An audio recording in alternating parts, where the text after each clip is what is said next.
এটা সম্পূর্ণ হারাম। আমরা অনেক সময় কোরবানি পশু দিয়ে লড়াই দেই, এটা হারাম, এটা কোনোদিনও করবেন না। কোরবানি পশু এটা আপনার জন্য মেহমান, আপনার ঘরের মেহমান, এটা আল্লাহর রাস্তায় দিবেন, যত্ন করবেন, গোসল করাবেন, ভালো খাবার খাওয়াবেন। তো আপনি কি বলে কসাইয়ের দোকানে জবাই করে মাংস বিক্রি করবেন না, এটা কবুল হয়েছে আল্লাহর দরবারে, এটাকে দিয়ে কাজ কেমনে করবেন? এটা সম্ভব না। এটা থেকে আপনারা একটু বিরত থাকবেন। এই বিষয়গুলো সমাজে বেশি প্রচলিত হয়। আরেকটা বিষয় হচ্ছে আমরা যেটা অনুভব করি, পাঁচতলা থেকে এক একটা মাংসের টুকরা ফালা, মাটি আবর্জনা সহ ওটা নামার জন্য 10-15টা ভিক্ষুক সেখানে লাইন ধরে। আফসোস, এটা নিয়ম নয়। নিয়ম হচ্ছে ওই ভিক্ষুক, ওই অসহায় মানুষটা আপনার দরজায় আসার আগে তার জন্য মাংসটা নিয়ে তার দরজায় অসহায়ের মতো আপনি দাঁড়িয়ে যান। এটাই হচ্ছে আমার নবীজির শিক্ষা। আল্লাহ তাআলা আপনাকে তৌফিক দিয়েছে, এই জন্য আপনি কোরবানি করেছেন। কিন্তু আল্লাহর বান্দা যে আপনার দরজায় দাঁড়াবে, আপনি উপর থেকে এক একটা, আমরা মাঝে মধ্যে দেখি এক একটা মাংসের টুকরা ফালায়। কত মানুষ একটা মাংসের টুকরা নেওয়ার জন্য, কত মানুষ ধাক্কা ধাক্কিকে, কত অসুস্থ মানুষ মারা যাচ্ছে কিংবা অসুস্থ হচ্ছে, অ্যাক্সিডেন্ট করতেছে।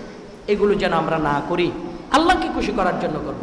আমি ঠিকভাবে আমার বন্টনটা করে আত্মীয় স্বজনের কাছে পৌঁছিয়ে দেব, নিজেরটা নিজে রাখবো, গরিবেরটা গরিবকে পৌঁছে দেব। এখন তো ফ্রিজের দাম অফার দিয়েছে, ফ্রিজের দাম কম। আমার দেশে এত ব্যাককল আছে যে ব্যাককলের কোনো তুলনা কোনো ব্যাককলের সাথে হয় না। চিন্তা করে দেখেন, গরমকাল আসলে এসির দাম বাড়ে, আর কোরবান আসলে ফ্রিজের দাম কমে। একটু ব্যতিক্রম হয়ে গেল না? যেহেতু ফ্রিজ বেশি লাগে তাহলে তো দাম বাড়ার কথা, কমায় কেন? যাতে বেশি বিক্রি করতে পারে।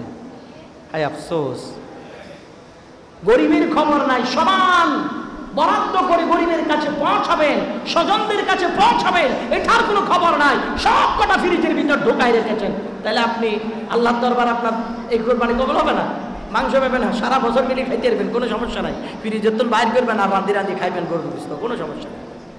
যদি আল্লাহ রাব্বুল আলামিনের কাছে আপনার তাকওয়া নিয়ে যদি আপনি কবুলিয়তের মঞ্জিলে যদি পৌঁছাইতে চান, তাহলে সমানভাবে বরাদ্দ করে এতিমের হক এতিমকে, গরিবের হক গরিবকে, স্বজনের হক স্বজনকে, এবং নিজেরটা নিজের কাছে রেখে সুন্দরভাবে করে আল্লাহর কাছে বলুন, আল্লাহ আপনি তৌফিক দিয়েছেন, পশু কুরবানি দিয়েছি, মালিক তোমাকে রাজি করার জন্য। ও আল্লাহ, তুমি আমাদেরকে কবুল করো, এই কুরবানির উসিলায় আমাদের জীবনের গুনাহগুলি মাফ করো, আমিন।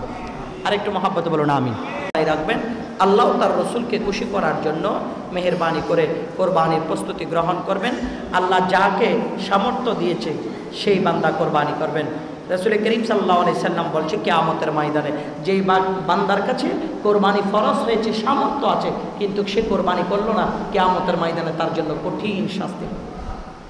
অথচ তার কাছে আছে, করেনি। আমরা যেন সুন্দরভাবে কোরবানি করে, কোরবানি পশুটা দেখতে সুন্দর যেন হয়, এটা তাকওয়ার বিষয়, ফতোয়া না, তাকওয়া। আপনি আল্লাহর জন্য দিবেন, এটা একটু সুন্দর দিবেন না, একটু দেখে শুনেই তো দিবেন। আর আল্লাহ তো আপনার পশু তো উঠাই নিবে না।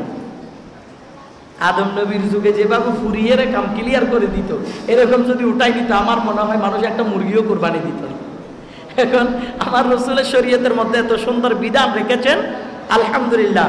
আপনি কোরবানি দিয়েছেন, আপনার কোরবানি পশুর চামড়া, মাংস, রক্ত আল্লাহর কাছে পৌঁছায় না, আপনার তাকওয়া, আপনার নিয়ত আল্লাহর কাছে পৌঁছায়, আর বাকি সব আপনার কাছে রয়ে যাবে। আপনি হালাল পন্থা এটা গ্রহণ করবেন। সুবহানাল্লাহ। এটা